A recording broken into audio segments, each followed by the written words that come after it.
Mali raw ang naging interpretasyon ng publiko. Yan ang iginiit ni Willie Revillame sa batiko sa kanyang pahayag sa prosesyon ng labi ni Pangulong Cory. Pero handa raw siyang bumitiw sa kanyang programa at makulong dahil dito.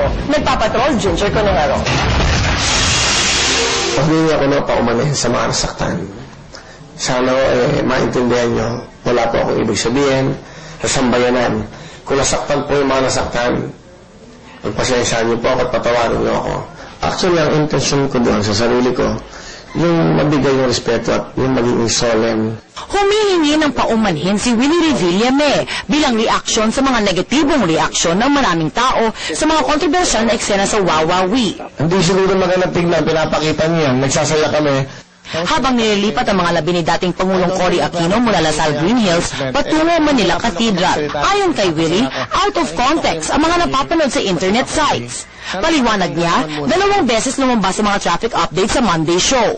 Unang lumabas ito sa giling-giling portion, pero dahil tape ang portion ng programa, hindi raw nakita ng manonood ang kanyang naging reaksyon sa loob ng dressing room. Tumawag daw siya agad sa pamunuan ng ABS-CBN dahil ayaw niya matapat ang kasiyahan ng show sa kalungkutan ng sambayanan. Sa ikalawang paglabas ng traffic update, aminado naman si Willie, hindi na niya napigil ang kanyang reaksyon. Pero giit niya, di niya intensyon mambastos sa dating Pangulo, sa pamilya Aquino o sa sambayanan. Ang intensyon po lang, hindi po para bastusin ang ating Presidente Cory Aquino. Yun po pagbibigay respeto na sana lang po, habang nagluluksa tayo, hindi kami nakikita lang sasaya. Parang hindi kami nakikibalamhati. Ramdam naman sa pananalita ni Willie ang pagkalungkot at dismaya sa mga negatibong reaksyon ng mga tao sa kanya.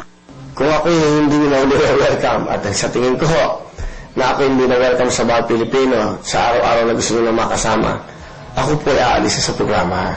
Sinagot niya rin punto por punto ang pahayag ng MTRCB, may nalabag siyang presidential decree. Una ko nang gawin sa inyo yan. Kung may pagkakasala ako, kailangan akong ikulong, hindi mo papakulong ako.